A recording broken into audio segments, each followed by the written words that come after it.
할렐루야. 만나서 반갑습니다.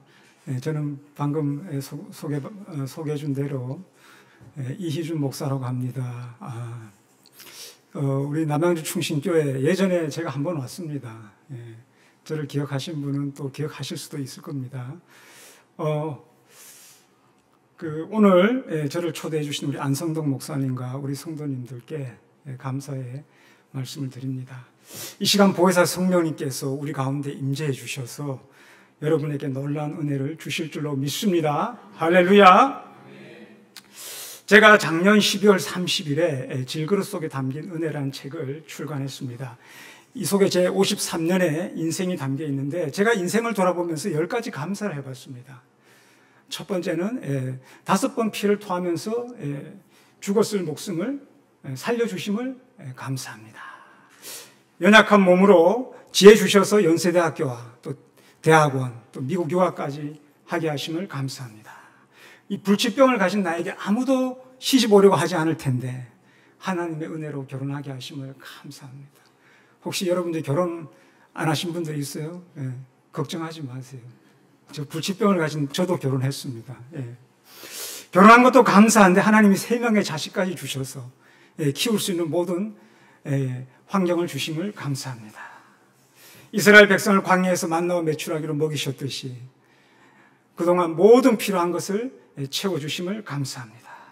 질그릇같이 연약한 몸으로 교육 목회, 부교육자, 또 담임 목회, 또 유학, 또 이민 목회, 개척 목회, 북한 선교까지 다양한 목회를 하게 하심을 감사합니다. 병든 자의 마음, 가난한 자의 마음, 절망과 고통이 무엇인지, 실패와 좌절인지 무엇인지 알게 하심을 감사합니다. 혹시 여러분 중에 아프신 분 있어요? 다 건강하신가 봐요. 가난하신 분 있어요? 다 부유하신가 봐요. 저는 그분들 마음을 너무 잘 알아요. 그분들 마음속에 들어갔다 나왔습니다. 좋은 만남을 주시고 글 쓰는 재주를 주셔서 책을 출간하여 작가와 강사의 길을 열어주심을 감사합니다. 질병과 가난을 바라보면서 좌절과 절망으로 무기력해 있던 나에게 은혜 주셔서 다시 일어설 수 있는 힘을 주심을 감사합니다. 제 가운데 지옥 갈 수밖에 없었던 나를 예수 믿어서 천국 가게 하심을 진심으로 감사합니다. 하나님께 영광의 박수로 올려드리겠습니다. 여러분도 한번 인생을 돌아보면서 감사해 보시기 바랍니다. 감사로 제사를 드린 자가 하나님을 영화롭게 한다고 했습니다. 감사할 때 감사한 일이 자꾸 생깁니다. 감사할 때 하나님과의 관계가 좋아지고 사람과의 관계가 좋아집니다. 하루에 3번만 매일마다 감사해 보세요. 여러분 인생이 바뀝니다. 할렐루야. 이제부터 제가 어떻게 예수님을 만나서 인생이 역전됐는지를 간증해 드리겠습니다. 제 고향은 강원도 삼척시 도계입니다. 혹시 도계 아세요? 아시는 분? 아유 반갑습니다. 도계 탄광촌이에요. 그래서 물도 시커멓고 산에 막 탄을 쌓아놔서 막 시커매요. 제가 1970년생인데 지금은 폐광돼서 이게 인구가 많이 빠졌는데 그 당시에는 한 5만 명 정도 됐습니다. 사람들이 굉장히 많았고 장사도 잘 됐어요. 저는 어렸을 때 노는 걸 너무 좋아했습니다. 봄, 여름, 가을, 겨울 아침부터 저녁까지 하루 종일 놀았어요. 우리 어렸을 때는 놀이 문화가 굉장히 많았습니다. 뭐 제기차기, 자치기, 뭐 비석치기, 뭐 그냥 하루 종일 놀았어요. 제가 여러분 공부를 잘했을까요, 못했을까요? 네? 공부를 못했어요. 초등학교 5학년 될 때까지 상을 한 번도 못 받아 수업 끝나면 나머지 공부를 했습니다. 제가 장남이에요. 사남매 장남에다가 또 종손입니다. 근데 우리 아버지 보니까 한심한 거예요. 야, 어떻게 하냐 얘를. 그래서 저한테 하루는 꼬시는 거예요. 야, 너가 상을 한 번만 받아오면 내가 자전거 사주겠다는 거예요. 여러분 82년도 당시에 자전거 귀했습니다. 근데 주변에 친구들 자전거 타는 거 얼마나 부러운지. 야, 나도 저 자전거를 한번 꼭 내가 가져야겠다. 열심히 공부해서. 그래서 그때 정말 인생 최초로 이를 악물고 열심히 공부를 했어요. 근데 드디어 제가 초등학교 6학년 때 최초로 상을 받았습니다. 얼마나 감사한지. 제가 너무 기뻤어요. 왜? 자전거 이제 생기잖아요. 아버지, 저 이제 상 받아왔어요. 자전거 사주세요. 그러니까 자전거를 안 사주시는 거예요. 왜냐하면 그때 우리 사촌 동생이 자전거를 타다 넘어져서 팔이 부러서 기부술을 한 거예요. 그래서 위험하다고 안 된다고 나중에 더 크면 사주겠다고. 근데 제가 그때 한 가지 소득을 얻었습니다. 아, 나도 공부하면 되구나. 자신감을 얻었어요. 저는 공부에 재능이 없는 줄 알았거든요. 그때부터 열심히 공부해서 그 당시에는 그 당시에는 학생들이 많았어요. 그 중학교 한 반에 60명, 12반까지 있어요. 700명이에요, 한 학년에. 그래서 반에서 1, 2등 하고, 전교에서 10등 안에 들고, 예. 그렇게 됐습니다. 제가 꿈이 의사였어요. 왜냐하면 제가 어렸을 때 제일 많이 만난 전문직 그 직업이 의사였거든요. 왜냐하면 제가 많이 아팠어요. 어렸을 때 몸이 약해갖고 병원에 자주 다녔습니다. 제가 초등학교 1학년하고 3학년 때 어느 날 갑자기 속이 미식거리면서 뭘 토했어요. 토했는데 그 여러분 메추라기 알 알죠? 메추라기 알. 메추라기 알 같은 검붉은 피덩어리를 한 세수대를 토했어요. 저희 부모님이 깜짝 놀라갖고 저를 서울의 큰 병원에 데려갔어요. 근데 아무리 검사해도 원인을 못 찾아. 병명도 못 찾아요. 그 의사가 하는 말이 그 피덩어리가 올라오다가 기도에 막히면 죽는다는 거예요. 그 정도로 위험했습니다. 그리고 초등학교 6학년 되던 날인데 어느 날 까마귀가 깍깍 우는 게 기분이 안 좋아요. 근데 그날도 이상하게 속이 미식거리는 거예요. 그래서 토했어요. 토했더니 이번에는 새빨간 피를 토한 거예요. 저희 부모님이 예전에 제가 그 피를 토했을 때는 한 번 토하고 나면 괜찮았어요. 괜찮겠죠. 그냥 내버려 둔 거예요. 근데 계속 피를 토한 거예요. 그래서 안 되겠다. 이러다 죽겠다. 그래서 그 당시에 저희 강원도에서 제일 큰 병원이 원주 기독병원이었어요. 밤에 열차를 타고 기독병원에 가는데 지금도 기억이 나요. 그러니까 그 의자에 누워서 가는데 계속 피를 토하면서 갔어요. 그러니까 우리 어머님이 애가 죽을까봐 겁이 나니까 영무원한테 의사 간호사 좀 불러달라고. 근데 왔는데 그 사람들도 뭐 어떻게 할 방법이 없어요. 제가 이제 원주 기독병원 다 와서 너무 피를 많이 쏟아서 기절했어요. 그 병원의 의사가 나중에 하는 말이 이렇게 피를 많이 토했는데 살아난 게 기적이라는 거예요. 그 병원에 가서 검사를 다 했는데 병명이 위궤양으로 판명이 났어요. 위에 구멍이 났어요, 여러분. 여러분 생각해 보세요. 저는 초등학교 6학년 때까지 술 한 모금도 입에 안 댔어요. 예? 내가 술이라도 많이 마셨으면 억울하지도 않아요. 예? 아니 이게 말이 안 되잖아요. 이게 말이 안 되잖아요. 초등학생이 이게 무슨 위궤양이 이게 말이 되는 겁니까? 그래서 제가 이제 대수술을 받아야 됐는데 수술실에 들어가기 전에 저희 어머님이 저를 붙들고 우시는 거예요. 여러분 생각해 보세요. 자식이 피를 타고 죽었는데 그 마음이 얼마나 찢어지도록 아팠겠습니까? 그래서 제가 이제 그때 우리 어머니 수술실 들어가기 전에 우리 어머니 손을 잡고 무심결에 나도 모르게 엄마 걱정하지 마. 하나님 나 살려줄 거야. 그리고 수술실에 들어가서 10시간 넘게 수술을 했어요. 지금 돌이켜 생각해보면 우리 어머님이 그 수술실 앞에서 얼마나 속이 탔겠어요. 얼마나 가슴이 아팠겠어요. 얼마나 애간장을 끓이면서 하나님께 기도했겠습니까? 제가 그 책을 쓰면서 내가 정말 그 자리로 돌아갈 수 있다면 우리 어머니를 한번 꼭 안아. 엄마 감사합니다. 엄마 죄송해요. 엄마 사랑합니다. 지금 천국에 가셔서 제가 안아드릴 수가 없어요. 제가 정말 하나님의 은혜로 또 우리 어머님 기도로 또 좋은 의사를 만나서 제가 살아났습니다. 퇴원을 했는데 큰 수술을 받아서 후유증이 심한 거예요. 몸이 이렇게 쪼그라들었어요. 수술 받아갖고. 그래서 이제 매사에 모든 걸 조심해야 돼요. 먹는 것도 조심하고 심한 운동도 하면 안 되고 예전에 친구들하고 마음 놓고 뛰어다닐 수도 없어요. 그때부터 저는 소극적이 되었고 앉아서 공부만 했어요. 왜냐하면 제가 예체능에 재능이 없어요. 노래도 못해. 그림도 못 그려. 붓글씨도 배웠는데 붓글씨도 죽어도 안 늘어요. 몸이 약하니까 운동도 못해. 하도 내가 답답해서 우리 어머니한테 엄마 나는 왜 이렇게 재주가 없냐고. 그러니까 우리 어머니 하는 말이 야 무재주가 상팔자다. 재주 많으면 피곤하다. 그래서 할 수 있는 게 공부밖에 없어요. 그래서 공부를 잘할 수밖에 없었어요. 그러니까 자기가 갖고 있는 재능, 자기가 잘하는 거 그걸 하면 되는데 저는 이제 그거밖에 없었습니다. 그 당시 강원도에서 제일 좋은 고등학교 강릉고등학교였어요. 그리고 거기서 이제 서울대 연고대를 많이 보냈거든요. 제 꿈이 의사였잖아요. 그래서 그 강릉고등학교에 이제 저희 부모님 쫄라서 거기를 갔습니다. 큰 꿈을 품고 나는 이제 열심히 공부해서 훌륭한 의사가 되겠다. 근데 제가 처음 시험을 봤는데 충격을 받았어요. 한 700명 중에 100등 안에 겨우 들은 거예요. 왜냐하면 강원도에서 다 공부 잘하는 애들만 다 모아놔서 경쟁을 시키니까 아무리 공부를 해도 성적이 안 오르는 거예요. 근데 시간이 지날수록 점점 성적이 떨어지니 나중에 반의 중간, 전교의 중간밖에 안 되는 거예요. 그러니까 제가 이제 스트레스를 받는 거예요. 그리고 처음에 집 떨어지니까 그렇게 좋더라고요. 부모님 떨어져 혼자 사니까. 여러분, 집 나가면 우리가 뭐죠? 집 나가면 고생이에요, 고생. 예? 친구들하고 처음에는 좋은데 또 시간 지나니까 또 뭐 갈등이 생기고 다툼이 생기고 막 그냥 이것저것 스트레스를 받아요. 그래서 되게 힘들었는데 어느 날 친구가 교회 가서 하나님 믿자고 조르는 거예요. 그래서 교회를 따라갔어요. 전도사님이 토요일 날 이제 그 학생회에 가는데 전도사님 나보고 이러더라고요. 복음에 대해 들어봤냐 묻더라고요. 나는 그 전에 초등학교, 중학교 때 교회를 가긴 갔는데 놀러 다녔어요. 예? 우리 옛날에 여러분 아실 거예요. 옛날에는 교회가 제일 재밌었어요. 뭐 게임도 하고 문학의 밤도 하고, 예? 그리고 누나들이 잘해주니까 교회 그냥 놀러 가는 거야. 그 저는 하나님 뭔지도 모르고 성경도 모르고 복음이 뭔지도 몰라요.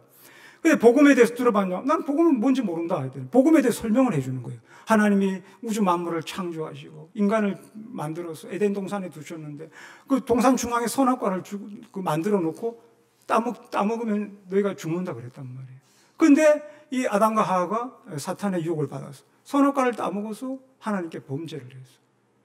그래서 이제 인류는 그래서 사람들이 아담의 원죄를 물려받아서 죄인으로 태어나서 죄를 짓고 살다가 죄 가운데 죽어서 이제 지옥에 간다는 거예요. 그런데 하나님의 아들 예수님이 이 땅에 오셔서 그분은 죄가 없으셔서 인간의 모든 죄를 짊어지고 십자가에 죽으셔서 피 흘려서 우리 모든 죄를 용서하시고 3일 만에 부활하심으로 누구든지 예수 믿으면 부활해서 영생한다는 겁니다. 그 나보고 복음을 믿으라 하더라고요. 그래서 나보고 이제 회개하라는 거예요. 그래서 제가 이제 마룻바닥에 무릎을 꿇었어요. 회개하려고. 근데 가만히 내가 생각해 보니까 아니 나 같은 모범생이 뭔 죄가 있나 이 생각이 들어요. 근데 사람이요 털어서 먼지 안 나는 사람이 없어요. 가만히 생각해 보니까 생각이 나는 거예요. 우리가 어렸을 때 저희 어머님이 슈퍼를 했거든요. 슈퍼. 그 저한테 가끔가다 슈퍼마켓을 맡겨요. 고양이한테 생선을 맡기는 거 똑같은 거야. 그래서 제가 어머니 몰래 돈을 훔쳐가서 오락실 가서 오락을 그렇게 열심히 했어요. 그걸 또 회개한 거예요. 그리고 우리 어렸을 때는요, 과일 서리를 많이 했어요. 남의 과일밭에 가서 막 그냥 딸기고 무슨 포도고 많이 훔쳐 먹었어요. 근데 그것도 또 생각하니까 또 이게 잘못한 거야. 그래, 그것도 회개하고. 그래, 회개를 내가 하다가 다 했어요. 그래서, 내가 회개 다 했다니까. 전사님이, 너 축하한다고. 너 이제 예수 믿었으니 하나님의 자녀 됐다고 막 나한테 막 그러는 거예요. 그 다음날 주일날 갔는데 예배를 드리는데 사람들이 하나님 아버지 하는 거야. 아니 근데 왜 하나님을 아버지라는지 그게 이해가 안 가는 거예요. 아니 우리 아버지는 집에 계신데 왜 하나님을 아버지라 부르고 사람들이 아멘 할렐루야 막 하는 거. 근데 나는 아무리 아멘 할렐루야 해도 내 입에서 안 나와요. 그게 왜? 나는 거듭나지 않았으니까. 목사님 설교를 들어도 이해도 안 되고 성경을 봐도 무슨 말인지 모르겠고, 아니 2000년 전에 그 이스라엘 땅에 예수님이 십자가에 못 박혀 죽은 거하고 나하고 무슨 상관? 아무 상관이 없어요. 안 믿겨지는 거예요. 좀 다니다가 재미가 없어갖고 아예 공부해야겠다고 이제 교회 그만 다니고 이제 겨울방학 때 남아서 공부를 한 거예요. 하숙집에 남아서 공부를 하는데 어느 날 친구가 놀러 와서 방에서 이제 씨름을 하다가 넘어져서 발가락에 금이 갔어요. 그때부터 발이 퉁퉁 붓더라고요. 기부술을 했어요. 기부술을 하고 이제 있는데 이상하게 몸이 또 이제 컨디션이 안 좋은 거야. 그래서 또 피를 제가 또 토했어요, 제가. 그러다가 근데 진짜 충격을 받았어요. 나 위궤양에 재발했나? 나 이제 진짜 죽었다. 그리고 이제 서울에 이제 큰 병원에 가는데 이번에는 검사를 했는데 식도 정맥이 터진 거예요. 식도 정맥류예요, 그게. 근데 나는 그때는 이제 원인을 몰랐는데 나중에 이제 신검 갈 때 진단서를 떼려가는데 그 과장이 강경화라고 떼주는 거예요. 내가 깜짝 놀라갖고 내가 강경화냐고. 그러니까 그 과장이 당신 강경화 때문에 식도 정맥류가 생기는 거라고 이러는 거예요. 그 당시 내가 어렸으니까 얘기를 안 했어요.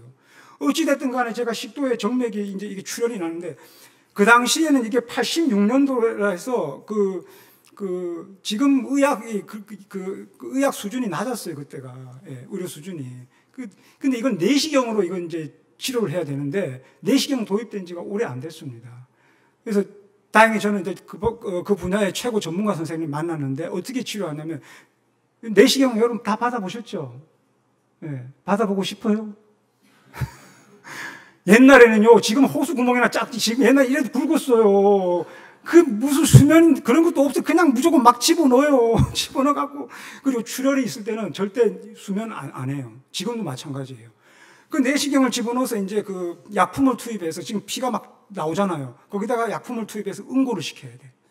근데 여러분 그 사극에 보면은 왜 그 인두를 불에다 찢어갖고 왜 살갗에 대면 막 살이 타잖아요. 막 그 식으로 인두를 막 내 이 식도에다 찢는 것 같아요. 얼마나 막 아프고 고통스러운지 막 미치겠는 거예요. 아니 그래서 막 이게 내시경도 힘든데 이거까지 아프니까 사람이 막 미치고 팔떡 뛰는. 그래서 이거 제발 좀 빼달라니까 안 빼주는 거예요. 그걸 한 시간 가량 했어요. 예? 그리고 또 이 과장이 또 이제 쉴 때는 또 인턴 레지던트 돌아가면서 또 다 봐요. 예? 야, 그걸 한 두세 번 했어요, 제가. 그러니까 어떤 데 악몽이 떠올라요. 얼마나 고통스러웠는지.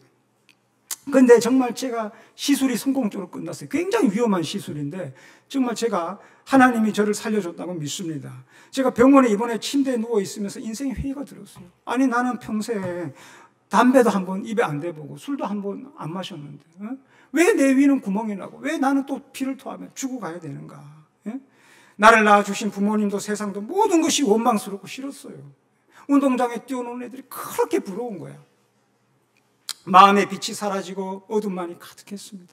이제 꿈도 다 사라졌어. 학교에 다닐 의욕도 없고 인생을 살아갈 의미가 없는 겁니다.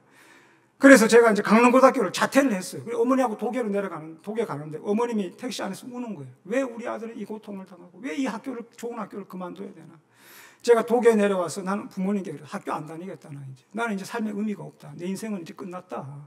그냥 나는 평생 어머니 그 슈퍼나 난 지키면서 이렇게 살겠다. 예? 나는 결혼도 못할 거고. 예? 그래서 저는 정말 그때 세상에 캄캄했어요. 아니, 잿빛이야. 예. 내 인생은 완전히 끝났다고 생각했어요. 근데 어느 날 포항에 살던 고모가 저희 집에 신방을 왔어요. 병문안을 왔어요. 근데 저희 고모가 어떤 분이냐면은 술을 하도 많이 마셔갖고, 예? 그 강정화 이제 말기야. 그래서 복수가 차갖고 이렇게 이제 죽을 날이 얼마 안 남았어요. 근데 그 자녀들이 교회 가는 걸 그렇게 반대를 했어요. 그래 핍박을 했어요. 근데 사람들이 교회 다니는 사람들이 야 하나님 믿으면 하나님 병고쳐 준다 이런 얘기를 들은 거예요.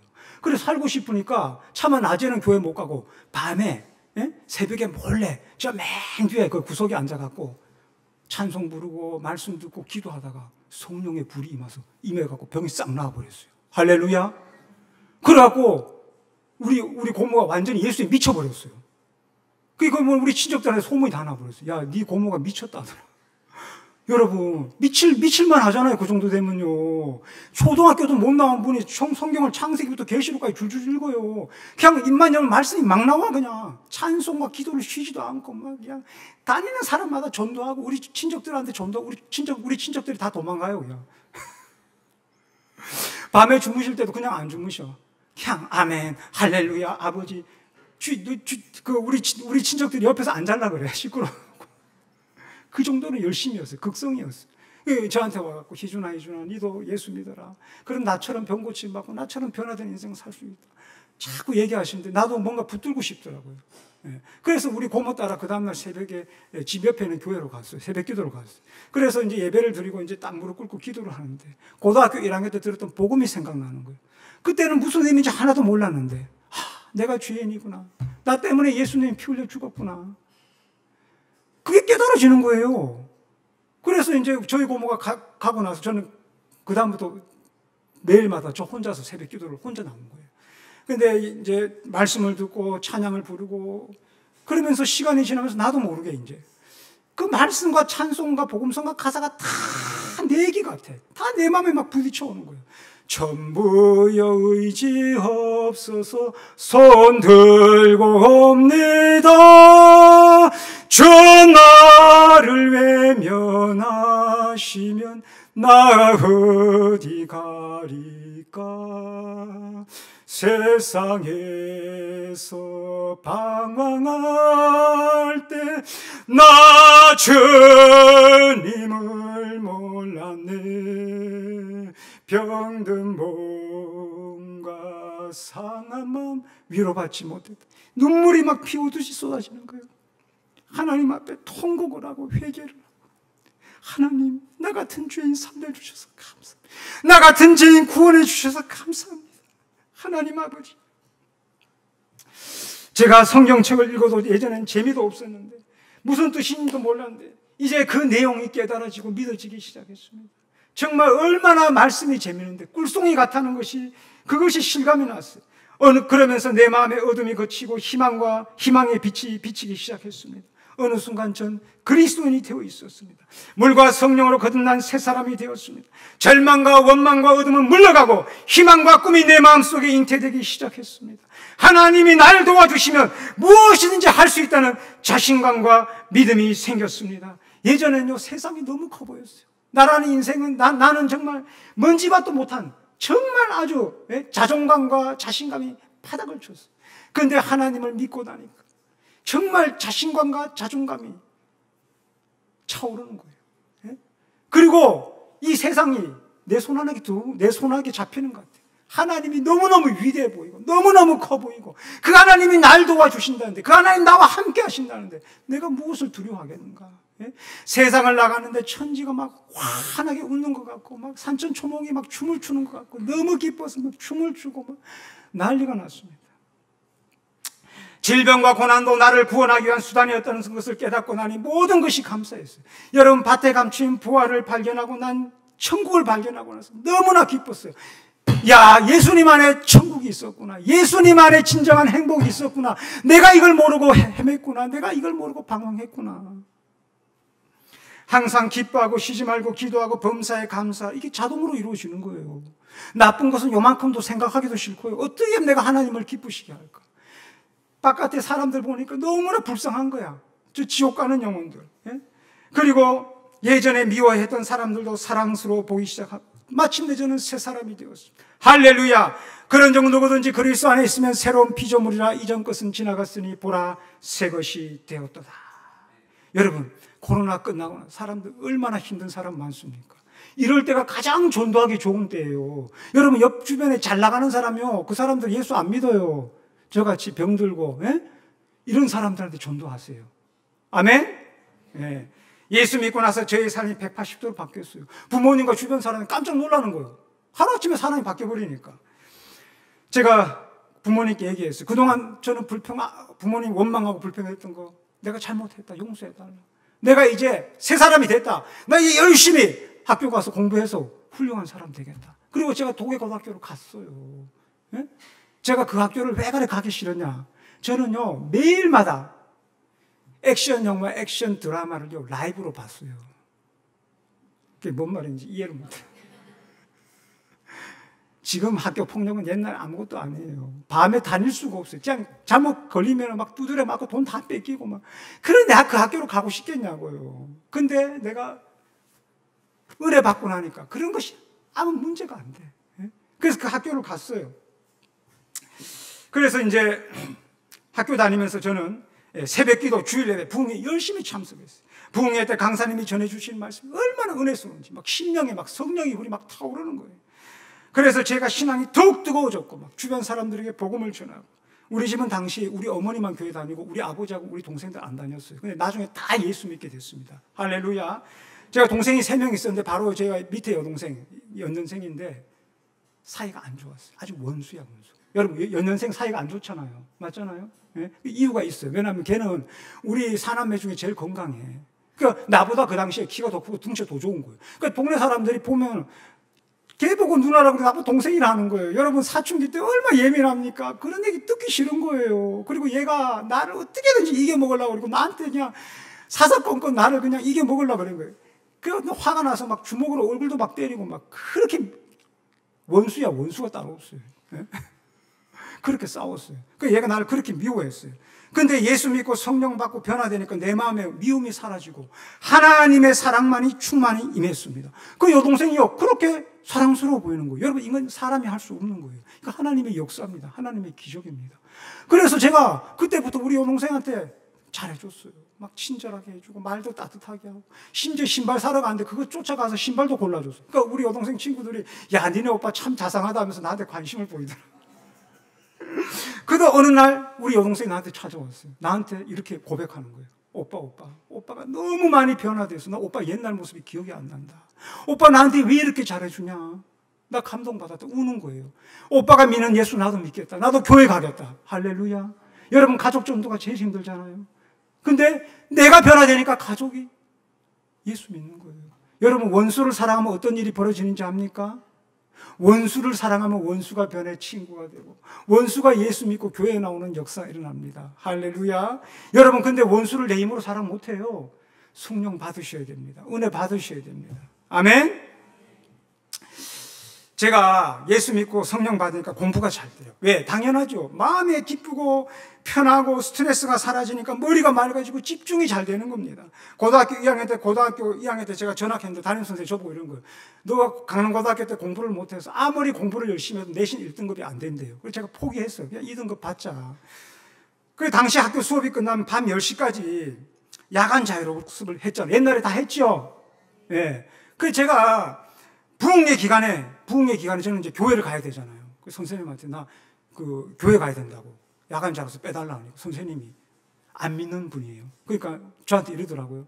내가 이때까지 선생 생활하면서 교회에 미쳐갖고 열심히 다니는 애들 중에 좋은 데 간 애는 한 놈도 못 봤다. 그러니까 안 보내주는 거예요. 그래서 제가 그랬어요. 선생님, 나는 예수 믿지만 열심히 공부해서 좋은 데 갈 자신이 있으니까 나 보내달라고. 그러니까 선생님이 보내주더라고요. 근데 선생님한테 그랬어요. 만약 내가 좋은 대학 가면 선생님 교회 나올 거냐고 할까요? 교회 나가겠대요. 그래갖고 제가 어떻게든지 선생님을 전도해야 되니까 더 열심히 공부를 했습니다. 근데 저희 당시에는요, 그 탄광촌에 과외 선생도 없고 학원도 없고 공부를 배울 데가 없어요. 요새 얼마나 좋아요. 야, 그러니까 항상 모르면은 뭐예요? 담임 선생님, 그러니까 국어, 영어, 수학 선생님, 그 쉬는 시간에 찾아가서 물어야 돼요. 그 저는 막 쉬는 시간마다 선생님 가서 그걸 물었어요. 제 5년 후배가 하는 말이 영어 수업 시간인데 영어 선생님 들어와서 이러더래요. 야, 네 5년 선배 중에 아주 지독한 놈이 있었다. 아주 나가 그 놈한테 얼마나 시달렸는지 너네들도 그 놈처럼만 열심히 하면 다 대학 갈 수 있다. 그렇게 얘기할 정도로 제가 공부에 미쳤습니다. 그때. 근데 고등학교 3학년이 돼서 제가 사람의 병을 고쳐주는 의사보다 영혼을 구원하는 목사님이 되고 싶은 거예요. 그런 열망이 막 생기더라고요. 그래서 제가 선생님께 신학대학 가고 싶다 하니까 이러는 거예요. 야, 너 성적이 아깝다. 일반 대학 간 다음에 신대원에 가라 이러더라고요. 근데 제가 성령이 충만하고 마음에 막 열정이 끌어오르니까 안 되는 거예요. 나 빨리 신학대학 가고 싶다니까. 선생님이 나중에 야, 연세대학교 신학과 있으니 그거 가라 이러더라고요. 그래서 연세대학교 신학과 있는지 몰랐어요. 그럼 나 이제 연세대학교 신학과 가야겠다. 그래서 제가 이제 이과였어요. 제가 이과였는데 문과로 바꿨어요. 그러니까 모의고사는 문과 시험을 보고 또 내신 성적 따기 위해서는 이과 공부를 하고, 그러니까 제 혼자 문과 이과 공부를 다 해야 됐어요. 얼마나 힘들겠어요. 가르쳐주는 사람도 없어요. 그래서 제가 교회 이제 그 야간 전학습 끝나면 집에 안 가고, 예? 바로 옆에 교회 가서 잠을 잤어요. 왜? 새벽 기도 못 갈까봐. 그래 바로 바닥에 이불 덮고 일어나서 새벽 기도 드리고 학교를 갔어요. 그때도 성령이 충만하니까 기쁨이 넘쳤습니다. 드디어 이제 어느 날 근데 선생님 나한테 이리 와서 이러는 거예요. 야, 희준아, 기적이 일어났다. 어떤 기적이요? 너가 총점 2점 차이로 내신 1등급이 됐다는 거예요. 그리고 무슨 고등학교 3학년 때까지 성적을 얼마로 나눴는데 4.50000이 떨어졌대요. 이런 일이 있을 수가 없다는 거예요. 그런데 우등상 받게 됐다면서 기적이라면서 선생님이 좋아하시는 거예요. 기뻐하시는 거예요. 그래서 나도 할렐루야 하나님께 영광 돌렸죠. 그런데 어느 날 이제 대학교 원서를 쓰는 날이 됐는데, 근데 그 당시까지만 해도 도계고등학교 역사상 연세대학교 간 사람이 없었어요. 그러니까 제가 원서 쓰는데 조금 불안한 거야. 선생님 자신감이 자꾸 떨어지는데 선생님이 이러는 거예요. 야, 내가 너를 보니까 너는 하나님이 함께하는 사람이다. 무조건 원서 써라. 넌 무조건 된다. 할렐루야. 선생님은 나보다 믿음이 더 좋아요. 왜? 기적을 봤으니까. 그래서 당시에는요, 자기가 원서를 낸 대학교 가서 시험 봤잖아요. 예? 제가 시험 보고 나서 이제 저희 어머니가 모텔방에서 밤에 문제풀이 방송을 보는데 저희 어머니한테 그랬어요. 엄마, 내가 맞은 문제가 나오면 할렐루야 하니까 엄마는 아멘해. 그러니까 밤새도록 할렐루야 하면 할렐루야 하면서. 연세대학교 합격자 발표 날이 됐는데 막 가슴이 두근두근 하는 거예요. 교조에 갔는데 게시판에 내 이름과 수험번호가 있는 거예요. 얼마나 기쁜지 막 할렐루야 막 소리 막 지르면서 학교하고 집에 연락을 했더니 발칵 뒤집혔어요. 최초로 연세대학교 합격했잖아요. 도계에서 플랜카드가 붙은 거예요. 경추 이해준 학생 연세대학교 합격. 그냥 마을 잔치가 벌어지고 우리 아버지한테 우리 어머니 막 그냥 인사 받느라고 너무 기뻐하시는 거예요. 예? 그래서 우리 선생님들하고 마을 사람들 초대해서 우리 집에서 식사 대접하고. 여러분, 우리 학교 선생님이 교회 나갔을까요? 안 나갔을까요?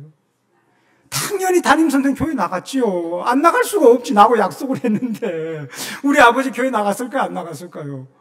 당연하지. 장남이 종손이 그냥 목사 된다고 교회 갔는데 당연히 교회 나오고 제사 다 없애버렸어요. 할렐루야. 동생들 다 교회 나왔습니다. 여러분, 저는 불과 2년 전만 해도 몸과 마음이 만신창이가 되었어요. 모든 꿈과 의욕을 잃어버리고 인생을 포기했던 사람. 저희 어머님은 강릉고등학교 떠나오면서 슬픔의 눈물을 흘렸어요. 근데 예수 믿고 성령으로 거듭나서 하나님의 자녀가 되고 새로운 존재가 되자 하루하루가 감사와 기쁨과 기적의 연속이었습니다. 연세대학교 합격해서 인생 역전을 이루었습니다. 저는 그때 진리를 깨달았어요. 실패와 좌절과 절망은 환경에서 오는 문제가 아니라 마음으로부터 오는 문제이다. 마음이 무너지고 꺾이면 모든 것이 무너지는 겁니다. 아무것도 할 수가 없습니다. 그래서 성경에 마음을 지키라고 했어요. 잠언 4장 23절에 모든 지킬 만한 것 중에 더욱 내 마음을 지키라. 생명의 근원이 이에서 남이니라. 할렐루야! 내 마음에 부활의 예수님이 계시면 어떤 고난도 극복할 수 있습니다. 내게 능력 주시는 자 안에서 나는 능치 못할 일이 없습니다. 여러분, 한 장 더 넘겨주세요. 슬라이드. 다 같이 우리 한번 오른손 들고 한번 외쳐봅시다. 시작. 빛은 어둠을 이겨냅니다. 희망은 절망을 이겨냅니다. 부활은 죽음을 이겨냅니다. 빛, 희망, 부활은 오직 예수 그리스도께만 있습니다. 할렐루야. 야, 지금 간증할 게 너무 많은데 시간이 그냥 어떻게 여기서 마칠까요? 아니면 조금 더 할까요? 그냥. 제가 조금만 더 할게요. 제가 고등학교 때 예수님 만남으로 새로운 사람, 새로운 존재가 되자 내 앞에 새로운 인생이 펼쳐졌는데 그 고등학생이 이제 30년이 지나 50대 중반이 됐습니다. 제가 중년이 됐는데 그동안 많은 일이 있었어요. 정말 어려움도 많았지만 하나님의 기적과 은혜가 넘쳤습니다. 제가 그 내용을 책에 다 적어놨어요. 한번 읽어보시면 여러분 후회가 안 될 겁니다. 제가 여러분 코로나 때문에 많이 힘드셨죠? 코로나 때. 별로 안 힘들으셨나요, 여러분? 나만 힘들었네. 육체적으로, 정신적으로, 영적으로 다 병들었잖아요. 예? 저는 몸에 기저질환이 있으니까, 사람들이 그랬죠. 방송에서 코로나 걸리면 막 큰일 난다 그랬잖아요. 그래서 저는 2년 동안 방콕했어요. 사람도 제대로 안 만나고, 교회도 집에 안 가고 집에서 예배 드리고, 예? 그러면서 저는 간경화와 식도정맥류란 내 질병과 이 정말 가난한 내 현실을 바라보면서 너무나 무기력해서 희망이 안 보이는 거예요. 그래서 제가 그때 가장 많이 한 게 뭔지 아세요? 뭘 했을까요? 그러니까 사람들 그러더라고. 목사님과 기도를 많이 했겠지. 근데 우리 여기 지금 그 중고등학생들 젊은이들 없네. 예. 우리 젊은 애들이 좋아하는 판타지 소설을 그렇게 많이 읽었어요. 제가 왜 판타지 소설을 많이 읽었냐? 그 판타지 소설을 읽으니까 있잖아요. 그 판타지 소설의 주인공들은요, 꼭 찌질한 인생이야. 완전 흑수저 중에 흑수저야. 무슨 그냥 공부도 못하고, 그냥 이혼하고, 막 그냥 사업 실패하고, 완전 인생 망가진 사람들. 그 사람들이 어느 날 능력을 받고, 기회를 만나고, 재능을 얻어갖고, 막 인생이 역전돼서 막 승승장구하는 거예요. 야, 그걸 보니까 막 대리만족이 느껴지고, 스릴이 막 느껴지는 거예요. 야, 나도 좀 저런 좀 인생을 살았으면 얼마나 좋을까. 나도 좀 저런 변화된 인생을 살고 싶은데. 근데 막상 딱 현실로 돌아오면 현실은 변한 게 하나도 없는 거예요. 더 우울하고 더 짜증나고 더 그냥 화가 나는 거예요. 그래서 정말 그 당시 제가요, 밤에 잠은요, 어떤 생각을 했냐면, 제발 내일 내가 잠을 안 깼으면 좋겠다. 그냥 내가 죽어서 그냥 천국 갔으면 좋겠다. 이랬어요. 네. 그렇게 무기력했어요. 하루하루가. 어느 날 제가 이제 기도원 동족 선교회, 제가 북한 선교를 하는데 제가 한국 지부장이거든요. 근데 시애틀에 우리 대표님이 한국에 왔어요. 그래서 이제 한 3주 정도 이제 전국에 다니면 집회를 하는데 제가 한국 지부장이기 때문에 따라다녀야 돼요. 그 11월 4일에 왔는데 제가 이제 집회를 첫날 딱 참석했는데 말씀 듣고 찬양하고 말씀 듣고 기도를 하는데 내 마음속에 감동이 오는 거예요. 네가 언제까지 주저앉아 있을 거냐. 기도해라. 근데 또 우리 대표님이 이러는 거예요. 야, 너 요새 기도 좀 하냐? 이러더라고. 무슨 기도를 했겠어요. 아침에 잠깐 일어나서 말씀 보고 기도 잠깐 하고. 그리고 우리 대표님이 이런 거예요. 야, 너가 최소한 하루에 1시간 기도해라. 너 기도해. 너 자녀의 미래가 달려있다는데. 그 음성이 하나님의 음성처럼 들렸어요. 두려운 마음이 들더라고. 그래서 내가 정신 번쩍 차리고 안 되겠다. 그래서 집에, 대전이 집인데, 대전에 와서 제가 상가교회 가서, 우리 집 앞 상가교회 가서 새벽 가서 하루에 1시간씩 기도를 했어요. 부르짖고. 그리고 이제 우리 대표 목사님을 쫓아서 3주 동안 계속 그냥 찬양 부르고 말씀 듣고 기도하니까 자동으로 은혜를 받는 거예요. 은혜를 안 받을 수가 없어요. 예? 그리고 제가 그때 영적으로 회복이 됐어요. 그때 제가 깨달았어요. 여러분, 코로나 극복의 비결을 깨달았습니다. 여러분, 코로나 왔다고 있잖아요. 계속 집에만 있고 있잖아요. 온라인으로만 예배 드리면요, 저처럼 영적으로 병들어요. 이제 우리는 말씀과 기도와 찬양이 살아 숨쉬는 대면 예배 현장으로 나와야 됩니다. 마가의 다락방으로 나와야 돼요. 부르짖어 기도해야지 성령이 임하는 겁니다. 할렐루야. 여러분, 주변에 주저앉아 있는 분들 일으켜 세우세요. 중풍병자들 예수님 앞에 데려왔을 때 예수님 그 믿음을 보고 고쳐줬잖아요. 이제 주저앉아 있는 사람을 데리고 나와서 대면 예배 현장에 나와야 됩니다. 만일 제가 그때 성령의 음성을 순종 안 하고 제가 기도 안 했다면 내 인생 아직도 지금 방바닥에 누워서 지금 비참한 인생을 살고 있었을 겁니다. 제가 은혜를 받고 나서 영의 눈이 떴어요. 영의 눈이 떴어요. 내가 영적으로 병들어 있었더라고요. 영의 눈이 떴는데 내 모습을 하나님 보여주시는데 사도행전 3장에 안진뱅이 있죠. 안진뱅이가 구걸하고 있잖아요. 그게 내 모습이었어요. 그러니까 주저앉아 일어나지는 못하는 거야. 세상에 헛된 것만 바라보고 하나님의 은혜는 잊어버리고. 삼손의 모습이 내 모습이었어요.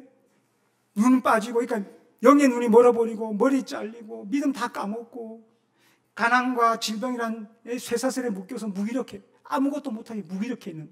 그게 바로 내 모습이었어요. 얼마나 내 자신이 불쌍하고 비참한지. 그냥 내가 울면서 하나님 앞에 통곡을 합니다. 하나님, 첫사랑을 회복하게 해달라고. 다시 믿음을 찾게 해달라고. 예전에 그 성령 충만한 모습으로 회복되게 해달라고. 아주 그냥 몸부림치면서 기도했습니다. 여러분, 제가 영의 눈이 열리고 영적으로 회복되고 나서 우리 가족의 모습을 보니까요, 엉망이에요. 가장이 쓰러지니까요, 우리 애들이요, 스마트폰 중독, 게임 중독에 빠져. 애들이 형편이 없어. 여러분, 그게 다 누구 잘못입니까? 제 잘못이에요. 예? 여러분, 따라합시다. 모든 것이 내 탓입니다. 내가 죄인입니다. 은혜 받으시기 바랍니다. 여러분, 모든 문제는 나에게 있어요. 내가 변화되면 나에게 속한 사람, 공동체 모든 것이 변화되는 거예요.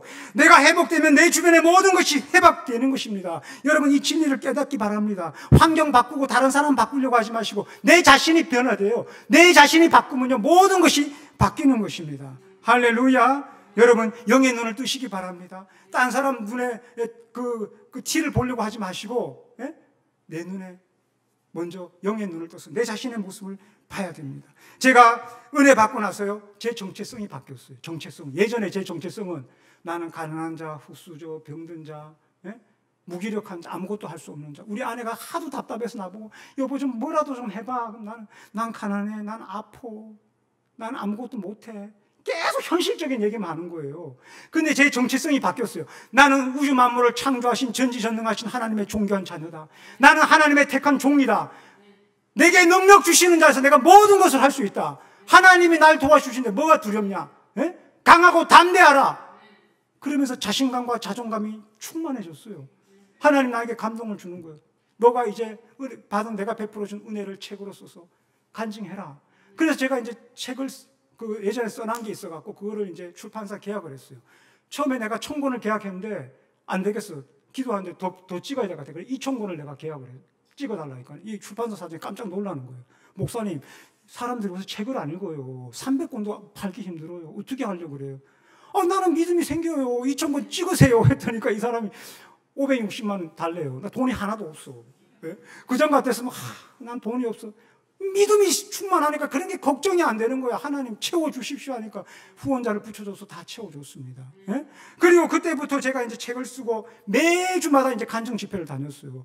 제가 책에 보면은 제 프로필에 회복의 목회자 이준 목사. 그게 내 정체성입니다. 병들었다가 쓰러졌다 일어난 사람. 영적으로 병들었다가 쓰러진 사람. 예? 좌절과 절망을 딛고 믿음으로 일어선 사람. 그래서 저는 회복의 목회자예요. 저를 만나는 사람은 회복이 되고 치유가 되고 변화가 됩니다. 제가 집회하는 곳마다 회복의 역사, 치유의 역사, 변화의 역사가 일어나고 있습니다. 할렐루야. 제 여동생이 있어요. 제 여동생이 있는데 어렸을 때 화상을 입었어요. 끓는 물에 넘어져갖고. 예? 얼굴과 손에 아주 흉터가 심해요. 여러분, 여자가 그럴 정도 되면요, 대한민국에서 끝장이에요. 못 살아요. 예? 얘가 어렸을 때 학교 다닐 때 이렇게 갖고 다녔어요. 땅만 보고 다녔어요. 마음의 슬픔과 고통이 상처가 꽉 차 있었어요. 꽉 차 있었어요. 근데 얘가 어느 날 예수를 믿고 은혜를 받고 마음의 상처가 다 치유됐어요. 예? 하나님이 새로운 정체성을 줬어요. 너는 이 세상의 미인은 아니다. 그러나 너가 하나님 나라를 홍보하는 대사가 되라. 너는 미스 헤븐 이효진이다. 그때부터 우리 여동생이 미스 헤븐 이효진이라는 정체성을 갖고부터, 그 전에 자기 속얘기 요만큼도 안 했어요. 그때부터 자기 속에 있는 거, 약함을 그냥 온 책을 쓰고 전국에 다니면서 간증을 하고 새로운 인생을 살았어요. 그렇게 하고 다니다 보니까 방송에 나가서 기도 제목을 얘기하는데 결혼하고 싶다. 방송을 타고 나갔는데 전국 전 세계에 있는 젊은이 애들이 다 그냥 이메일을 보낸 거야. 그래 우리 여동생이요, 그냥 남편을 골라서 잡았어요. 골라서. 할렐루야. 예? 여러분, 정체성이 이렇게 중요한 거예요. 아멘.